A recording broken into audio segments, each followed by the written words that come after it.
Students, good morning students. जैसा आपने ninth में अलंकार पढ़े हैं तो टेंथ और ट्वेल्थ में अलंकार नहीं है, परंतु जब हम काव्य सौंदर्य बताते हैं तो उस समय भाषा के साथ साथ हम अलंकारों का भी ज्ञान होना हमें आवश्यक है। तो इसलिए मैं तुम्हें एक बार रिवाइज करवा रही हूँ अलंकार। तो सबसे पहले तो अलंकार, अलंकार का अर्थ क्या है? अलंकार क्या होते हैं?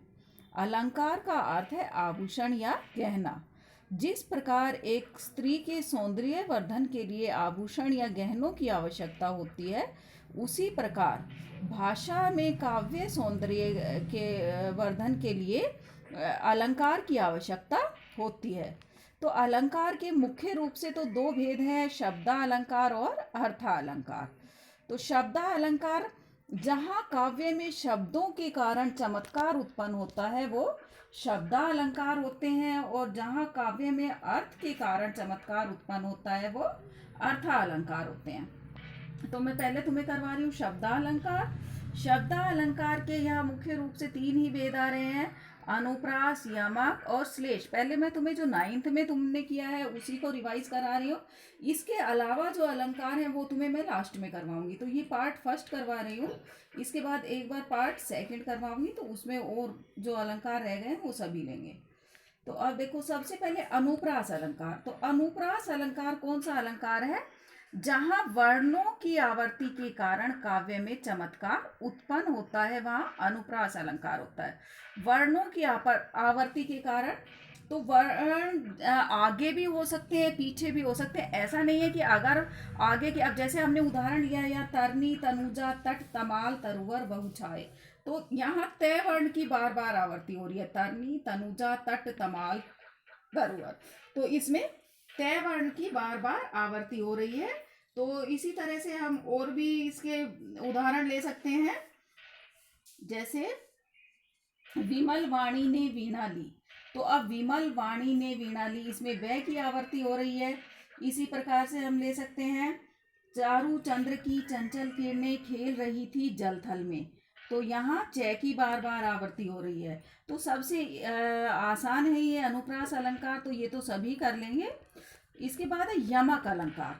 तो यमक अलंकार में क्या होता है? जहाँ एक शब्द बार बार आए किंतु उसका अर्थ बदल जाए, वहाँ यमक अलंकार होता है। अर्थात शब्द तो एक हो और उसके अर्थ एक ही शब्द एक या एक से अधिक बार प्रयोग होता है, दो या दो से अधिक बार प्रयोग होगा, परंतु उसके अर्थ अलग अलग होंगे। अब जैसे हमने उदाहरण लिया है, काली घटा का घमंड घटा। अब यहाँ घटा घटा दो बार लिया गया है, काली घटा का घमंड घटा। यहाँ काली घटा, घटा का अर्थ है बादल, और घमंड घटा में घटा का अर्थ है कम होना। तो यहाँ शब्द तो एक ही है, घटा और घटा, परंतु इसके अर्थ अलग अलग हैं। तो जहाँ एक ही शब्द के अलग अलग अर्थ, एक ही शब्द को दो या दो से अधिक बार लिया गया हो और उसके अर्थ अलग अलग हो, वहाँ यमक अलंकार होता है। अब जैसे इसका एग्जाम्पल और लेते हैं हम, कनक कनकते सो गुनी मादकता अधिकाय, वा खाए बोराए जग या पाए बोराए। तो यहाँ पहले कनक का अर्थ सोना है और दूसरे कनक का अर्थ धतूरा है। तो इसमें कवि कह रहा है कि कनक कनकते सो गुनी, कनक और सोने और धतूरे से सो गुनी उसकी मादकता अर्थात उसका नशा है। वह खाए बोरा है, तो एक को तो खाकर नशा हो जाता है और एक को पाकर नशा हो जाता है।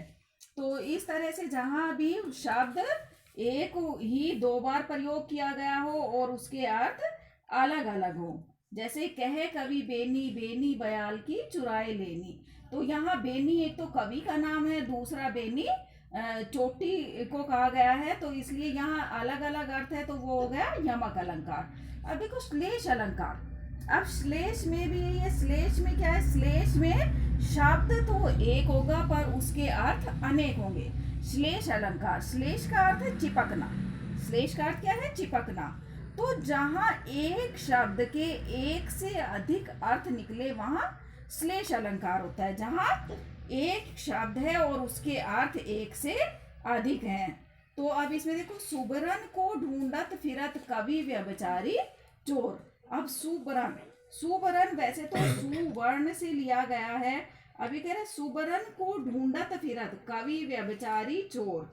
अब यहाँ सुबरन के तीन अर्थ हैं। सुबरन के कौन कौन से तीन अर्थ हैं? तो सुबरन का एक अर्थ तो है अच्छे वर्ण या अक्षर, दूसरा है सुंदर स्त्री और तीसरा है सोना। तो इसमें तीन हो गए। कवि क्या ढूंढेगा? सुंदर अक्षर या वर्ण ढूंढेगा। व्यभिचारी होता है जो सुंदर स्त्री पर जिसकी नजर रहती है, तो वो सुंदर स्त्री को ढूंढेगा। और चोर क्या ढूंढेगा? सोना। तो यहाँ शब्द तो सुबरन एक शब्द है और इसके अर्थ तीन है। तो इसी तरह से इसके और भी एग्जाम्पल, जैसे रहीमन पानी राखिए बिन पानी सब सून, पानी गए न उबरे। इसकी जो सेकंड लाइन है, पानी गए न उबरे मोती मानुष चून।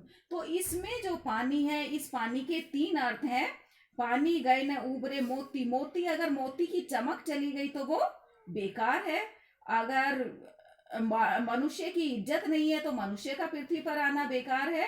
और चून का अर्थ यहाँ लिया गया है चूना, जो पान में चूना डलता है। पान वाले के पास जो एक बड़ा सा बर्तन होता है पीतल का, उसके अंदर वो चूने को रखता है। अगर वो उसको पानी में जल में नहीं डाले तो वो उसका प्रयोग पान में नहीं किया जा सकता। तो इसलिए हम कह सकते हैं कि पानी गए न उबरे मोती मानुष चून। तो इस पानी के तीन अर्थ हो गए। एक अर्थ हो गया इज्जत, दूसरा अर्थ हो गया चमक और तीसरा अर्थ हो गया जल। तो ये तो हमारे थे शब्द अलंकार। तो शायद समझ आ गए होंगे शब्द अलंकार। अनुप्रास अलंकार एक बार फिर रिवाइज करो। अनुप्रास में वर्ण की बार बार आवृत्ति होती है। यमक अलंकार में शब्द एक ही शब्द तो एक है, वो दो या दो से अधिक बार प्रयोग होता है परंतु उसके अर्थ अलग अलग होते हैं। और श्लेष अलंकार में क्या होता है? श्लेष का अर्थ होता है चिपकना। यहाँ क्या है? यहाँ शब्द तो एक है और उसके अर्थ दो या दो से अधिक है। तो अब हम लेते हैं अर्थ अलंकार। अर्थ अलंकार बताया था जहां काव्य में अर्थ के कारण चमत्कार उत्पन्न हो वहां अर्थ अलंकार होता है। तो अब हम अर्थ अलंकार के भेद देखते हैं। सबसे पहले हम लेते हैं उपमा अलंकार। उपमा अलंकार में क्या है? जब किसी व्यक्ति या वस्तु की तुलना उससे बड़े गुण वाले व्यक्ति या वस्तु से की जाती है वहां उपमा अलंकार होता है। जहां किसी व्यक्ति या वस्तु की तुलना उससे बड़े गुण वाले व्यक्ति या वस्तु से की जाती है वहां उपमा अलंकार होता है। जैसे सीता का मुख चंद्रमा के समान सुंदर है। अब सीता का मुख चंद्रमा के समान सुंदर है, सीता के मुख की तुलना किससे की गई है? चंद्रमा से की गई है। तो इस तरह से जैसे हाय फूल सी कोमल बच्ची, तो बच्ची की तुलना किससे की गई है? फूल से। अच्छा, इसमें वैसे तो वाचक शब्द आता है सा से सी, परंतु इसमें जरूरी नहीं है कि आए, क्योंकि उपमा जो अलंकार है इसके दो भेद माने गए। इसके अंग जो है वो चार अंग हैं उपमा के। तो इसके दो, एक तो होता है पूर्ण उपमा, एक होता है लुप्त उपमा।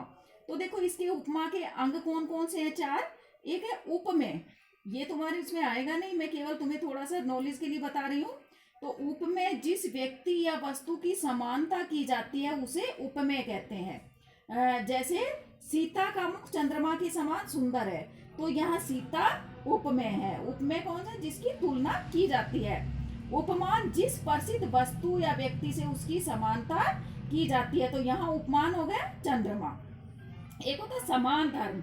उपमेय और उपमान में जो गुण समान पाया जाता है या जिस सामान्य गुण की समानता की जाती है उसे समान धर्म कहते हैं। तो अब इसमें समान धर्म क्या होगा? सुंदर, क्योंकि सुंदरता की तुलना की गई है। चौथा इसका अंग होता है वाचक शब्द। तो जिस शब्द विशेष से समानता या उपमा का बोध होता है उसे वाचक शब्द कहते हैं। जिस शब्द विशेष से समानता या उपमा का बोध होता है उसे क्या कहते हैं? वाचक शब्द कहते हैं। जैसे इसमें क्या होगा? के समान, तो के समान क्या होगा? वाचक शब्द। अब देखो उपमा के अंग कितने हैं? चार अंग हैं। उपमेय, उपमान, समान धर्म, वाचक शब्द। उपमेय जिसकी तुलना की जाती है, उपमान जिससे तुलना की जाती है, समान धर्म जिस समान गुण की तुलना की जाती है उसे समान धर्म कहते हैं। और वाचक शब्द जिस समानता या उपमा का बोध कराते हैं। अब इसमें पूर्ण उपमा और लुप्त उपमा होते हैं। पूर्ण उपमा जिस उपमा में ये चारों अंग उपस्थित रहते हैं वो पूर्ण उपमा है। जैसे पीपर पात सरिस मन डोला।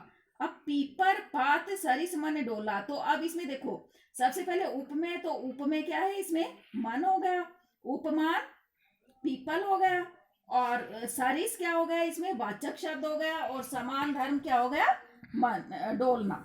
तो इस तरह से इसमें चारों अंग विद्यमान है, तो ये कौन सा हो गया, पूर्ण उपमा। और लुप्त उपमा जो होता है उसमें कोई भी एक अंग लुप्त होगा। जैसे पड़ी थी बिजली सी विकराल। अब देखो पड़ी थी बिजली सी विकराल, अब इसकी तुलना किससे की गई है, बिजली तो क्या हो गया, उपमेय हो गया, परंतु इसकी तुलना किससे गई, पड़ी थी, क्या पड़ी थी ये तो हमें पता ही नहीं, तो इसमें ये नहीं है, सी इसमें वाचक शब्द हो गया, और विकराल हो गया इसमें समान धर्म। तो इसलिए जहां एक अंग भी विद्यमान ना हो वहां लुप्त उपमा होता है। तो ये तुम्हारा था उपमा अलंकार। तो उपमा अलंकार में क्या बताया है, जिस व्यक्ति या वस्तु की तुलना उससे बड़े गुण वाले व्यक्ति या वस्तु से की जाती है वो उपमा उपमा अलंकार होता है। और उपमा अलंकार में वाचक शब्द मिलता है सा से सी के समान सरिस आदि, परंतु कभी कभी इसमें वाचक शब्द नहीं भी मिलता क्योंकि उसमें लुप्त होता है, और वो हो गया लुप्त उपमा।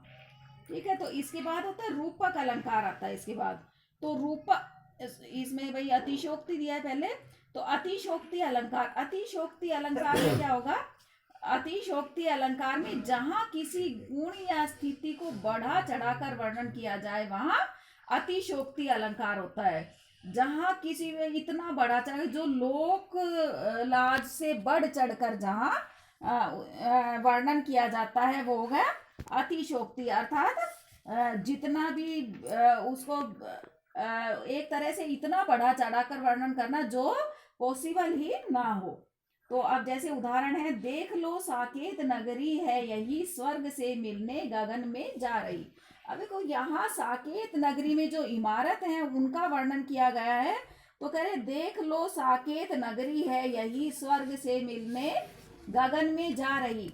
अब कितनी भी ऊंची इमारतें हों परंतु स्वर्ग तक जाना असंभव है। तो जहां इतनी बढ़ चढ़कर जहां लोक लाज से परे जितनी तुलना की जाए तो वो कौन सा हो गया, अतिशोक्ति अलंकार। जैसे हनुमान की पूंछ में लगन न पाई आग, लंका सगरी जल गई गए निशाचर भाग।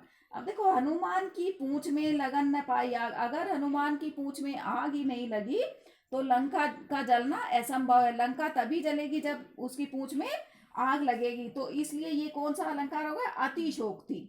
अब ऐसे ही यहाँ जब भी महाराणा प्रताप के घोड़े का वर्णन किया जाता है तो वहां भी अतिशोक्ति का ही प्रयोग किया है कवि ने।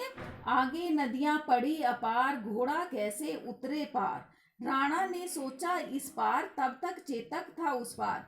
अब आगे नदियां पड़ी अपार घोड़ा कैसे उतरे पार, अब नदी में घोड़ा कैसे जाए, अब कह रहे राणा ने सोचा इस पार तब तक चेतक था उस पार, कि राणा ने तो सोचा ही कि भाई यहाँ से आगे कैसे जाएगा, और उससे पहले वो उसने नदी पार कर भी ली। तो ये भी क्या है, असंभव। जो मतलब असंभव बात कही जाए कि जो संभव ना हो तो वो कौन सा हो गया, अतिशोक्ति। अर्थात जहां किसी गुण या स्थिति को बढ़ा चढ़ाकर वर्णन किया जाए वहां अतिशोक्ति अलंकार होता है। तो अब आज बेटा इतना ही करवाऊंगी, कल उत्प्रेक्षा, मानवीकरण, रूपक, इसके बाद तुम्हारा वक्रोक्ति अलंकार,